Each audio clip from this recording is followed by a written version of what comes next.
We've been highlighting some of the SEC speed on the team, but does it mean the same without the SEC-sized guys to pull it all off? But first, Mike Gundy brings 3 exemplary representatives of Oklahoma State with him to Big 12 Media Days. But I wonder, did we miss an opportunity to move the needle just a little bit more here?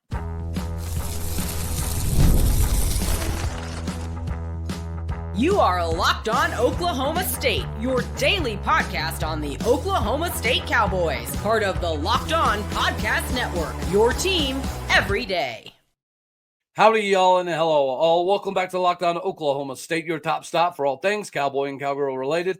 My name is Cody Stovall. I want to thank you kindly for stopping by to make this your first listen. We're available on all of your podcasting platforms, visually as well on YouTube. Find me personally on X at Aldeo State. Today, we're brought to you by Monarch Money. Take control of your finances with Monarch Money. Use the code LOCKEDONCollege, all one word, at monarchmoney.com for 50% off your first entire year. Take control of your finances with Monarch Money today. Meanwhile, we shift into the conversation of Mike Gundy bringing 3 phenomenal representation level individuals for Oklahoma State, 2 Big 12 Media Days, and cornerback Cam Smith, tight end Josh Ford, and of course, the big man down low, defensive tackle number 99, Amon Oates. I do definitely think that these are amazing individuals to represent Oklahoma State in a very phenomenal way at Big 12 Media Days. However, I think we potentially missed an opportunity here. In a marketability, profitability equals visibility landscape that college football now, finds all of us within, I feel like we could have taken a bigger swing here and brought a couple extra dudes, right? I mean, you're not going to go with a freshman, so I understand that. You're not going to go with a quarterback whenever he just got here from TCU. You're not going to go with another quarterback that hasn't taken a snap yet, whether he's a redshirt sophomore, junior, or whatever the case may be. I kind of understand some of that. But you did have some players that had some breakout moments this previous season. We've been talking about all this SEC-level speed. Rodney Fields was somebody who had almost a couple hundred seasons last year and very limited carries, proved to be a very legitimate option as a true freshman. And now we get to see what it's going to look like with an extra year of Rob Glass. So that 10.5, 100-meter time might end up being a 10.4 when it's all said and done. Plus, he's going to have some additional weight put on him. Perhaps that could have been somebody that you add to this lineup. And I think even if you wanted to add some pizzazz, right? You got Josh Ford, a sophomore, going. Well, you could have potentially added sophomores like David Kabongo or Landon Cleveland. Landon Cleveland is a very outspoken individual that has a very big presence on social media, which we're going to talk about a little bit more in segment 3 as well. But nonetheless, you could have shared the stories of guys like Deshaun Brown or Jaleel Johnson. Those are both Oklahoma kids that grew up through the system that idolized playing in Stillwater, Oklahoma, at least to some degree. You could have prop them up a little bit more to have bigger seasons. I think you may have missed out on opportunities with guys like Parker Robertson. That's a cool story, going from a walk-on to contributing on special teams to then getting a scholarship and contributing significantly on the defensive side of the ball. That's a storyline that had the ability to kind of garner a little bit more attention. Now, we're not going to have the Ollie Gordon level stuff. And again, right before Big 12 Media Days was the Dewey situation that Ollie got himself in Norman. But nonetheless, he just won the Doak Walker Award, had almost 1,800 yards rushing, and he was coming into the season. This was right after those McDonald's ads where he had his own custom McDonald's meal. That dissipated rather quickly. But nonetheless, even before the Dewey conversation, Ollie Gordon was already going to garner a bunch of attention. So we don't necessarily have an Ollie Gordon for this particular roster, yet I do feel like we missed out on some potential major angles. Gavin Freeman, OU transfer. He's been in the system for a couple of years. So again, you can't take a guy that just got here because he doesn't understand the culture, doesn't understand the system, doesn't understand the feel. But Gavin Freeman has done that. DeJuan Lofton has done that. Not only that, DeJuan Lofton could share that experience coming from a different place, from a different conference, in a viable Virginia Tech roster. Same with Gavin Freeman. I mean, heck, I guess you couldn't really put Caleb Hicks into this conversation because he hasn't been here long enough yet. But then what about Chendavian Bradley? I guess he falls into that conversation of hasn't been here long enough lately.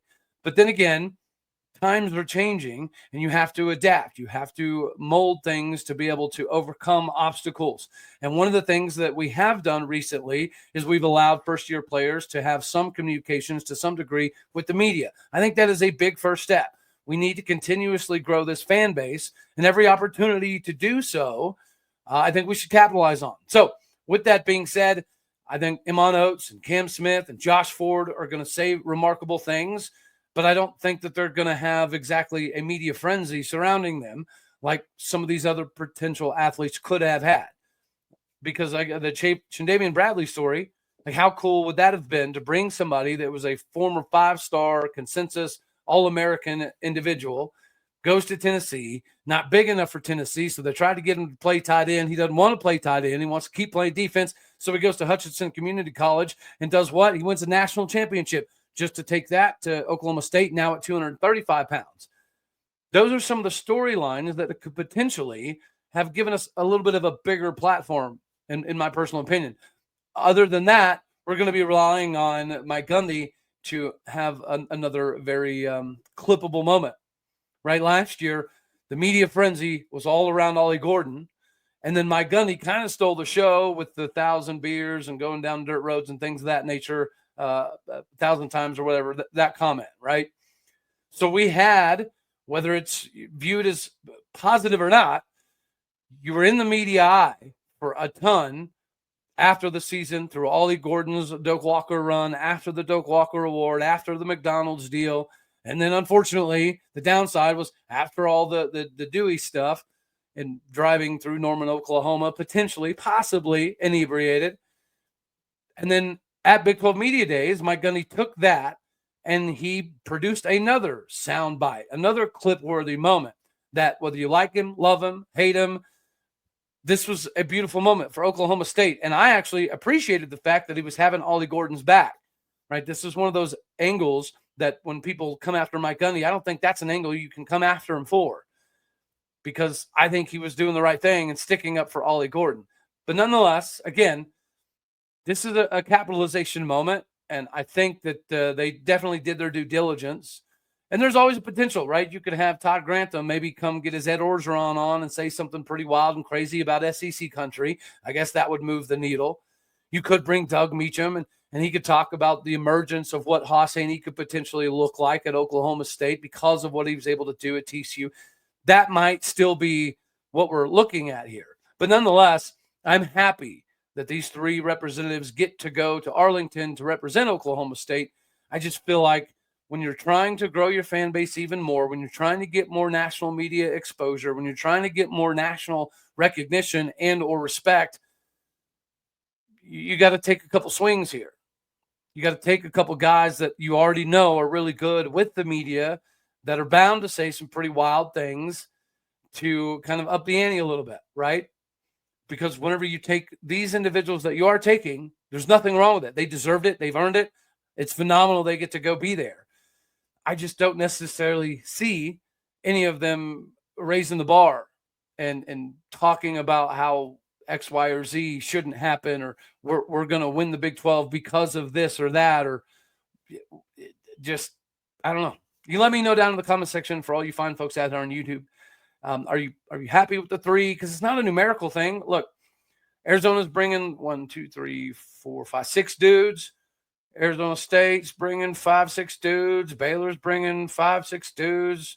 BYU's bringing 5 dudes. 4 for UCF, 4 for Cincy, 5 for Colorado, 4 for Houston. There's another one with 6 here, Iowa State. K-State has 5 or 6. KU has 4. And then Oklahoma State has 3. So I feel like that we're playing it a little bit safe here. And, of course, you don't want people divulging a bunch of insider secrets. But at the same point in time, you do want to have at least a little bit of a media presence when it comes to surrounding of the players and asking multiple questions, not only for the players, but also for the coaches. Let me know down in the comment section, is this a big old nothing burger? Are you 100% in line with it? Do you think we should have maybe brought in 1 more, maybe 2 more, maybe 3 more guys? What do you guys think down in the comment section? before we get on here to the SEC size comparison to the speed we've been presenting so much recently. Get your finances squared away no matter what conference you're in, no matter what conference you root for. Monarch Money is exactly who you need to get with, because we've all checked our bank accounts. We've all felt like the money was disappearing unnecessarily. Managing money should feel easier. With Monarch Money, it can.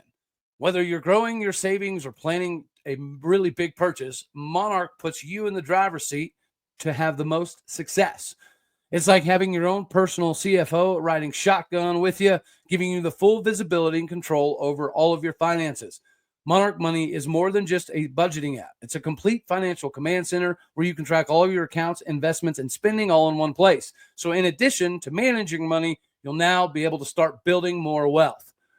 It's going to be surprising the things that you notice when you start tracking your spending with Monarch, right? If there's a specific category like a takeout or subscriptions, you can itemize those essentially to see what you're not seeing.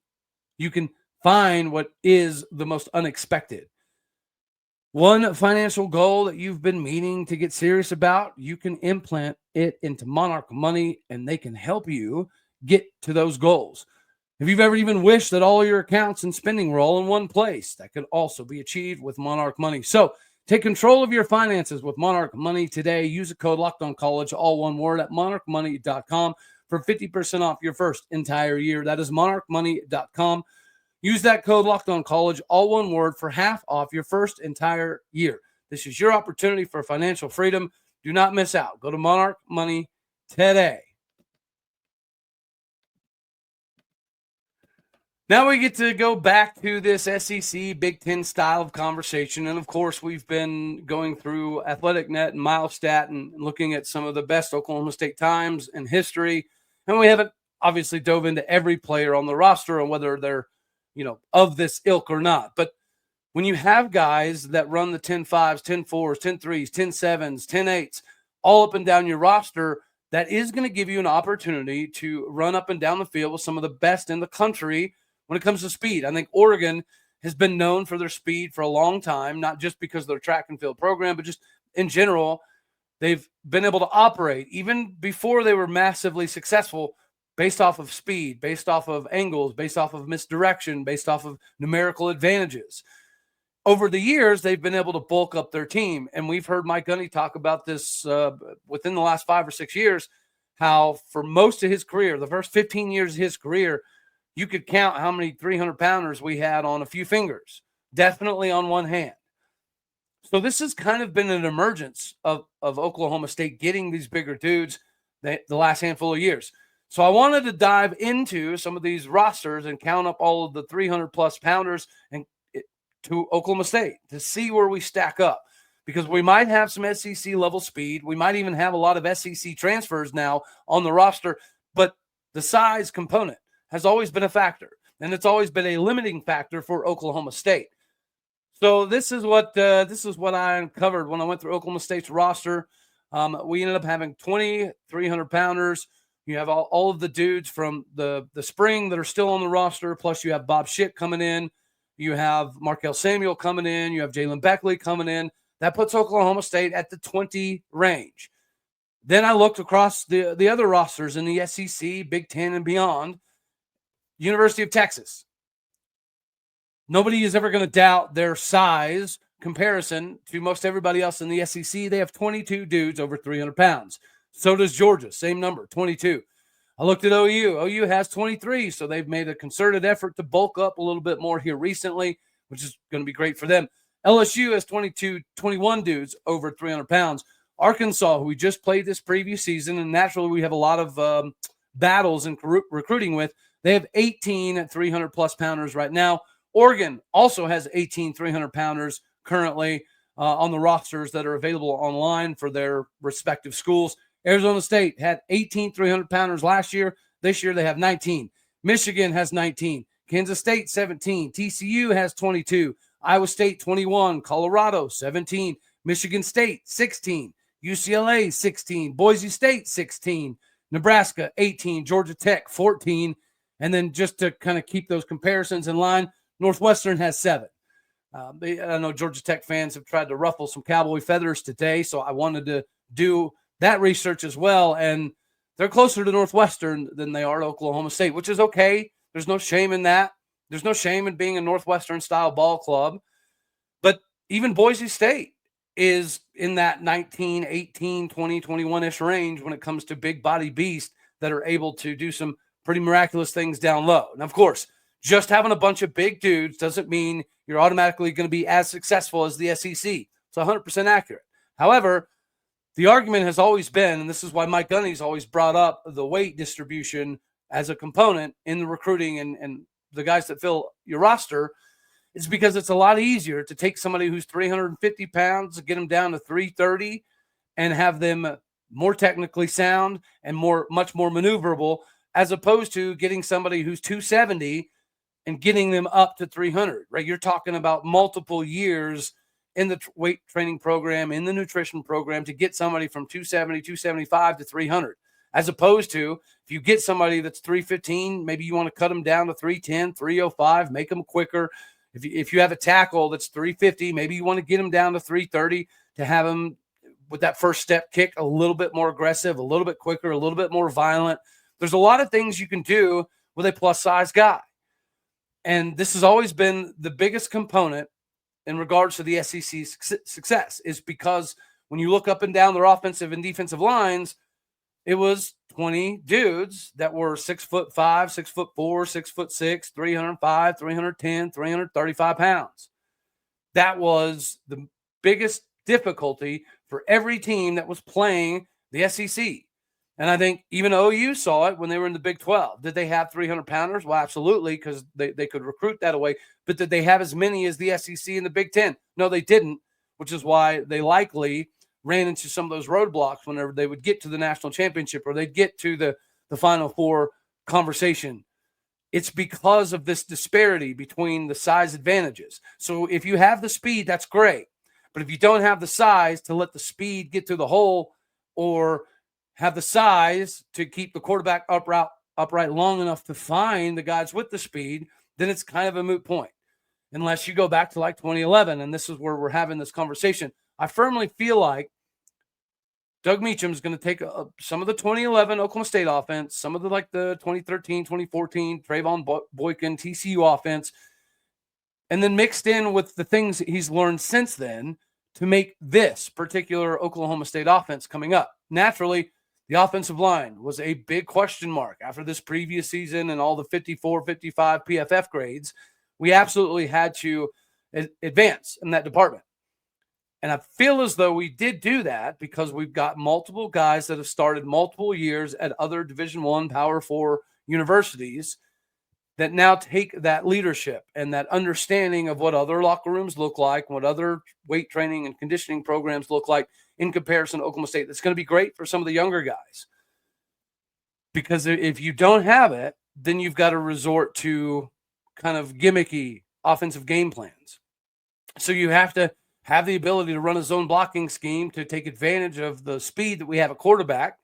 But you also have to occasionally be able to line it up, give Trent Howland the football, and bang down low. I think Oklahoma State has the versatility to do both of those. That's why I wanted to dive into this.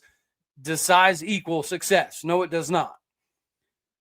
But we know what it looks like when a team that has 5 300-pounders plays a team with 25 or 25 or even 15 300-pounders. There is a difference.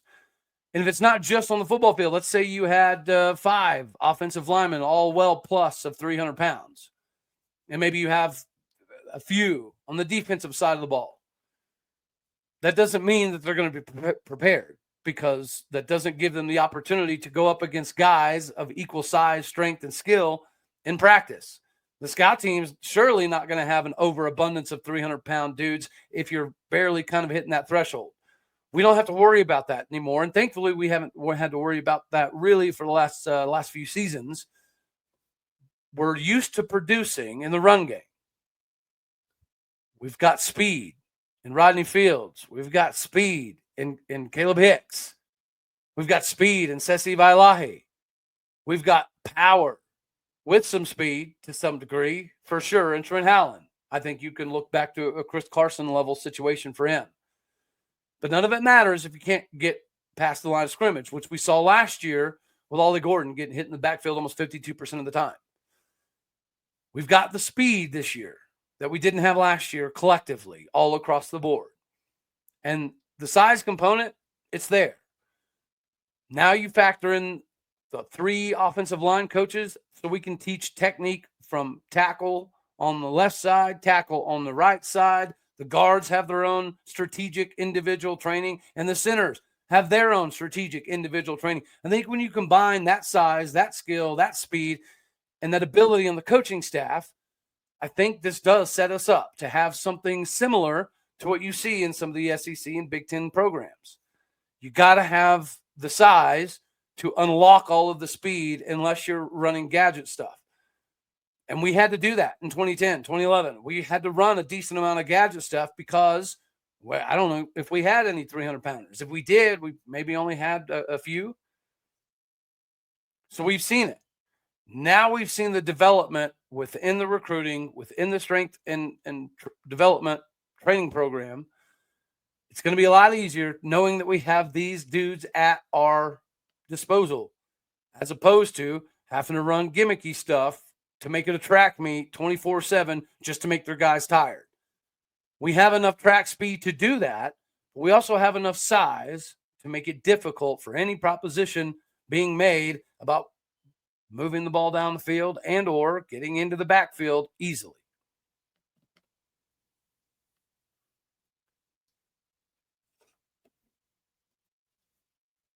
Now we get to shift here a little bit to the fans side of the game. There's a Sports Illustrated article written in the last couple of days talking about how social media has a presence, especially when it comes into recruiting. And, you know, he took multiple quotes from a multitude of people on social media. He threw our show in the mix as well. So I definitely got to give kudos there. But more importantly, it was talking about how the unseen role that fans have in recruiting. And I brought this up, you know, recently in like a little group chat or something to that effect on X, because we had a player who put out his top 5, and Oklahoma State fans were doing a good job retweeting, liking, you know, putting the Pistol Pete, putting the Ollie Gordon, there's only one Oklahoma, all of that. Great stuff. But then you kind of keep scrolling and you see the other schools like Kansas State and SMU and TCU, and it was a massive difference. Like the Oklahoma State tweet had like 235 retweets, which is pretty good. And like, I don't know, maybe let's say 55 to 150 likes, something to that effect. But then you look at the other schools and it was like 500, 600, 700 retweets and 200, 300 hearts. And the comments were also way above Oklahoma State. Now, does that mean that those schools are more important? No, it doesn't. Does it mean that those fan bases like that player more? No, not necessarily. It doesn't. But perception does, in fact, matter. And so even outside of social media, like my biggest objective has been trying to be just a small avenue in making Oklahoma State's brand grow a little bit more. And we're trying to get more and more out of this wonderful place that we all call home. Spoon Picking Stadium is home to most of us. So we want to spread the love. We want to get the orange and black out there nationally as much as physically possible, which is exactly why I brought up the 3 guys that we're bringing to Big 12 Media Days. Good dudes, great young men. They're going to represent very well. They're the embodiment of what the Cowboy culture is, and I get that. But you kind of want to be moving the needle whenever you can be. And fans have to do the same. I know I've heard from some people, I don't even have social media. Okay, that very well may be, but maybe have one just for the recruits, just for the commits, just for the players. We've been able to see a difference, right? I mean, look at Katie Batman Jones. Part of that was the love that Oklahoma State staff was showing him, but he's mentioned it and his dad's mentioned it. Another part was the fans online. OU fans were like, wow, yeah, it'd be great. Oh, yeah, he's already going to come. Oh, yeah, we don't have to worry about it. Meanwhile, Oklahoma State fans were like, dude, you're going to be the guy. You're going to be the dude who leads us for the state of Oklahoma in recruiting. You're going to be the dude that's going to lead us in the backfield for the years to come. Here's the understanding of what your game is going to look like in Stillwater. Here's what it's going to be reminiscent of. And the fan base was all about it. So they felt the love from the staff and Gundy, and then the facilities were obviously next level. And then the fan base kicked in. And the fan base was the one driving the bus to raise his excitement level so much so that his dad was through the roof pumped up. And then his dad starts recruiting other players in the state of Oklahoma and other top level 150, top 150, top 300 dudes regionally, geographically. That did all come primarily from the fan base. And this is not something they've been bashful about. It was the love shown by the Oklahoma State fan base that got KD to where he is now. Then that catapulted the recruitment of Taj Overton, the recruitment of Carter Langendorfer, and some of the other heavy hitters in Oklahoma like Braden Presley. Hopefully he becomes a Cowboy soon enough. But it is important that if you have any level of presence on social media to try to show the love to these young men, because it's not always necessarily about them. It's about the parents, right? The parents and the family and the friends. They like to see the engagement. They like to see that your commitment or your recruitment does in fact matter, that the love that you're going to get in Stillwater is reciprocal for what you're getting already out of Twitter or Insta or Facebook, whatever the other ones are. I'm not very good at social media, okay? But I do try to make a concerted effort that when it comes to recruiting and potential commitments, that I try to retweet, I try to make a comment, I try to put a Pistol Pete shooting the shotgun, or try to put the logo of Oklahoma State or Bullet, the Spirit Rider with the Oklahoma State flag. I try to do something on all of the commits and all of the recruits, because it is important that they see as much orange as physically possible whenever they're breaking down their top 3, top 5, top 8, top whatever. Because in the Big 12, teams like Texas Tech and Kansas State, they're so far ahead of us that maybe it's a numerical thing, right? Maybe we just don't have a fan base the same size as Texas Tech. But I find that hard to believe. Maybe Tech, okay, but Kansas State, why is Kansas State tripling us up or doubling us up in the amount of interactive nature that they're getting in social media? Some of it does make some sense, but I just wanted everybody to know that in this recruiting landscape, is what you do on social media going to be what lands him? Probably not. But if it's a massive disparity, then the natural conversation they have is, well, yeah, but look what Texas Tech, like, they love us. Like they're willing to do anything, anytime, anywhere. And there's thousands of them that want me in Lubbock or Manhattan, Kansas, or Ames, Iowa. We might have one of the smaller social media presences. We might have one of the smaller fan bases nationally, for sure. But have that encouragement whenever you're seeing what we're doing in recruiting, whenever you're seeing Kenyatta Wright post Saddle Up, you need to be prepared to be a part of that kid's experience. Because we are in the social media era. We are in the transfer and NIL era. Exposure is important. Marketability, profitability. It equals viability. And for them, the more viable the fan base, the more likely it is that they're going to be able to succeed in all of those different avenues, not just always on the football field. So if you don't have a social media presence, that's fine. Maybe get one. And if you don't want to get one, that's fine. Make sure you encourage the people you know that do to stay involved in what Oklahoma State is doing, because fans now carry a little bit bigger of a voice than ever before. Because I promise you, going back to Katie Jones, some of the bad things that OU fans were saying about him, they're resurfacing now. And they're recirculating around the internet. And that's not good. So we need to make sure that we're doing our part as much as possible. All right, y'all. So we're going to have this one right here. As always, I love you. God bless. Go Pokes. Thank you for tuning in to make this your first listen here in Locked On Oklahoma State. You could be anywhere. So happy you choose to be here. Hit the like button or the dislike button. Share, comment, and subscribe. My podcast for people out there. You're everything. I appreciate what you do. So do what you do. Hit the stars. Leave some reviews. Later, taters.